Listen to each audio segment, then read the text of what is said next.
Salut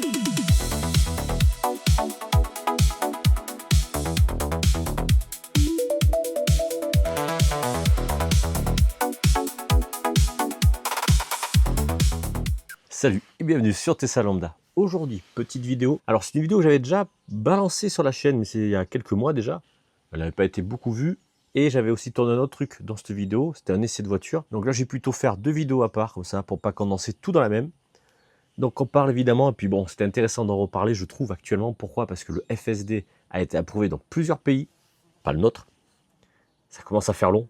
T'as l'impression, tu vois, on est vraiment les dindons de la farce. Et oui, effectivement, le FSD fonctionne tellement bien ailleurs. Et donc, évidemment, tous les pays qui fabriquent des voitures, voilà, ils sont pas, on va dire, leur intérêt, c'est pas que ça fonctionne, c'est surtout pas que ça passe, parce que vu que leurs voitures ne sont pas capables de faire la même chose, étant donné qu'ils ont un énorme retard sur tout ce qui est voiture électrique, déjà, pour commencer, je les comprends. Mais bon, les gars, de toute façon, la course est perdue d'avance, vos voitures, elles sont pas bonnes, ou alors, beaucoup moins, il faut savoir, quand tu achètes, ce que tu prends, justement.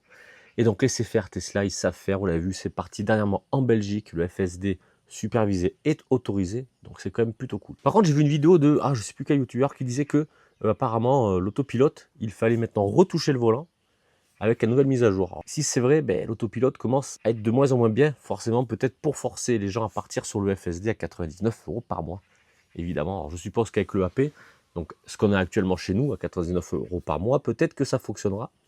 Parce que moi, je l'ai encore actif, mais je vous dis de suite, je l'ai arrêté. Parce que là, ça sert à rien. En France, payer aussi cher juste pour se garer un peu. Bon, voilà. On va dire que c'est pas le mieux. C'est trop cher, on va dire, pour ce que ça propose. Bon, allez, on va lancer. Donc, la vidéo, c'était le FSD supervisé en France, que j'avais été testé à Toulouse avec mon père.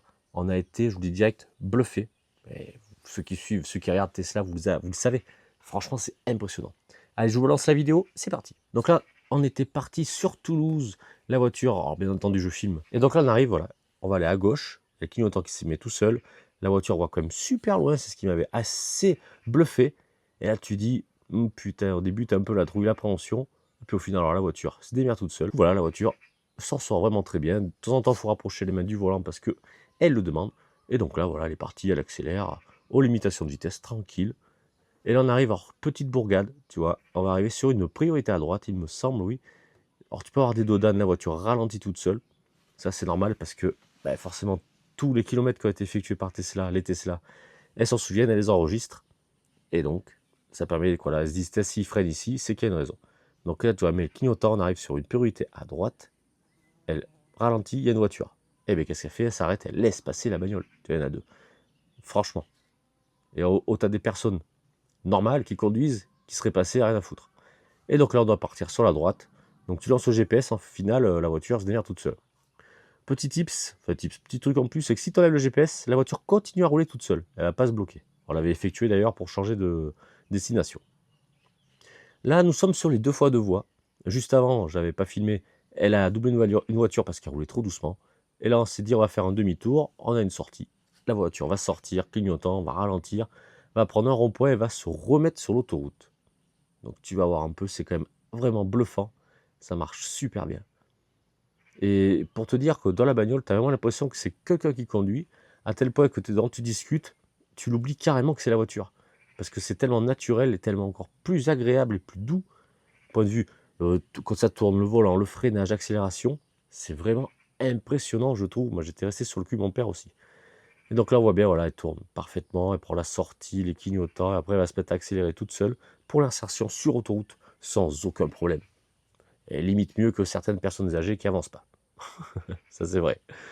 Donc c'est pour ça, les gars, le FSD, laissez-le arriver.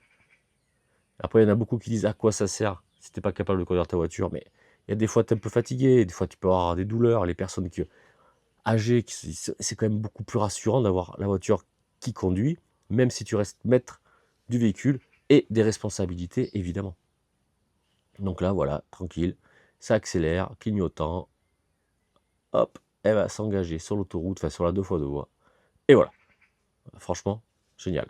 Et ici, petite route, tu vois, il n'y a pas de ligne, les gens marchent, elle se sert quand même sur la droite. Il n'y a pas besoin de ligne pour que la voiture roule et que se place comme il faut. Donc là, passage piéton, elle voit les trottoirs, la voiture qui est sur la droite, elle a cédé le passage. Donc c'est nous qu'on passe, elle la laisse pas passer. C'est quand même fou de se dire à quel point ça marche. Bon voilà un petit peu, vous l'avez vu, le FSD c'est quand même franchement top. Moi je sais pas. Réveillez-vous les gars. acceptez que vous êtes mauvais, acceptez d'avoir perdu sur cette action. Le FSD est très bien, il fonctionne très bien. Tout le monde, tous ceux qui disent « Ah ouais, mais comment ça se passe ?» C'est le conducteur qui est responsable. Donc de toute manière, si tu as un accident, c'est toi-même qui est responsable. Donc tu as juste à faire attention. Bon, je sais pas vous, si vous êtes intéressé, dites-moi ça en commentaire si il vous tarde que ça arrive en France. Moi personnellement, ah oui, mais déjà depuis un petit peu, parce que je trouve que c'est ce qui fait vraiment la force de Tesla, c'est le FSD. Donc pour la France, conduite entièrement automatique, le CEA. S pour conduite entièrement automatique supervisée. Bon allez, on se laisse là-dessus, on croise les doigts pour que ça arrive bien vite, j'espère, et on se dit à la prochaine sur Tesla Lambda. Allez, ciao.